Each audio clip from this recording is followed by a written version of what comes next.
All right, so as we talked about, when we're trying to find volume, to get the number part of your answer, you just take the length, multiply it by the width, multiply it by the height. Volume equals length times width times height. But that's not enough for your answer. We need to make sure that we're labeling our answer and saying that the volume is 18 what? Well, in this case, the volume would be 18 cubic inches. That means it would take 18 of these cubes that are 1 inch in all directions to build that exact rectangular prism. So we need to talk about possible units when measuring volume, and it all is based on what your dimensions are being measured in. Now remember, your dimensions are your length, your width, and your height. If you're measuring the dimensions in centimeters for a problem, then you're going to give volume in what are called cubic centimeters. And that is a cube that is a centimeter in all directions. And there's different ways to write cubic centimeters. You can write out the whole thing. You can abbreviate centimeters with the abbreviation cm, or you can use what is like a super duper abbreviated form where if you see it's the cm for centimeters, and then we have an exponent of a 3. And that's like a really shortcut way of saying cubic, because it really means we're talking about a 3-dimensional shape.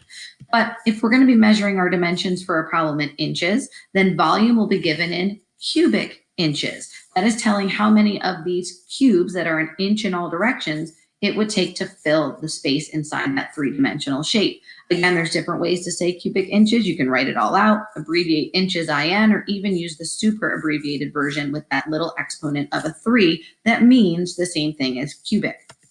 Again, if you're measuring in feet, it would be the same thing, but this time it would be cubic feet. How many of these cubes that are a foot in all directions would it take to fit inside that 3-dimensional shape? But if you are not told what unit you're measuring in, and our next 2 examples will be just like this, then you still need to label your volume, but you would simply call it cubic units, meaning we're not specifying the type of unit, but we know it's cubic units. So we're going to do just 2 more examples here before you're going to try some on your own. So we're going to be talking about, again, volume, how much space is inside this 3-dimensional shape, this rectangular prism. And so if you're asked for volume, we need to remember the formula, the recipe for volume equals length times width times height. And now it's just a matter of finding those ingredients. What makes this problem a little bit different from the last video is I'm not telling you the dimensions. You have to count and figure them out yourself. Well, if we're looking for the length, the width, and the height, for me, the easiest one to start with is always the height, how high it is, or how many layers it has. So if you take a look at this shape, you can very easily kind of count 1, 2, 3, 4. You can see that our height would be 4. Now, since it doesn't say 4 what, it doesn't say 4 centimeters, 4 inches, we're just going to call them units. And so the height is 4 units. Now we have the length and the width next, and you can kind of go ahead and count them. You can see 1, 2 is one of our dimensions here. And then if you kind of look back, it's kind of at a slant because it's got some perspective here. We can see 1, 2, 3, 4 units going back. Now, one of those is the length and one of those is the width. We need to remember the rule of thumb is the length is the longer side. L for length, L for longer. Since 4 is longer than 2, I'm going to go ahead and put the 4 here, and the width then would be 2. So now we have all of our ingredients. Now it's time just to mix them together. Since the formula says to multiply, to get the number part of our answer, we're just going to multiply these 3 numbers. 4 times 2 is 8, times 4 is 32. And again, order doesn't matter. I could go, instead I can say, well, 4 times 4 is 16, times 2 is 32. But as we talked about, that's not enough for your answer. We want to see your answer labeled.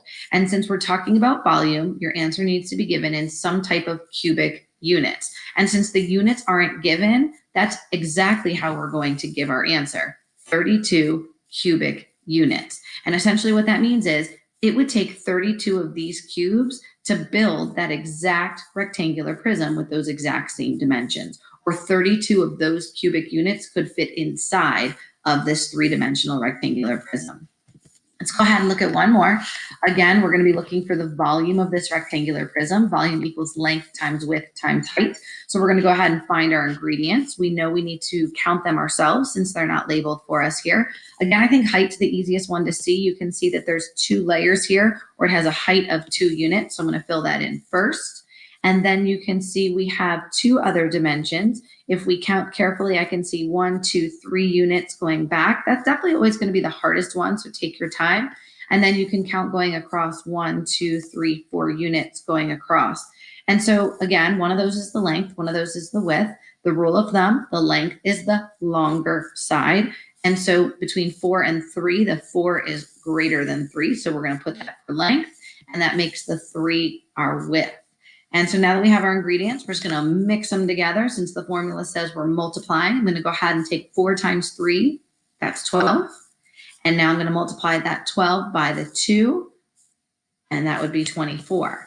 Now, again, that is only part of our answer. We are expecting to see the number and the labeled units. Since we're talking about volume, they need to be cubic units. And since we're not told what the specific unit is, it doesn't say that we're measuring our dimensions in inches or centimeters or feet. We're just going to stick with the word units. And so this would be 24 cubic units.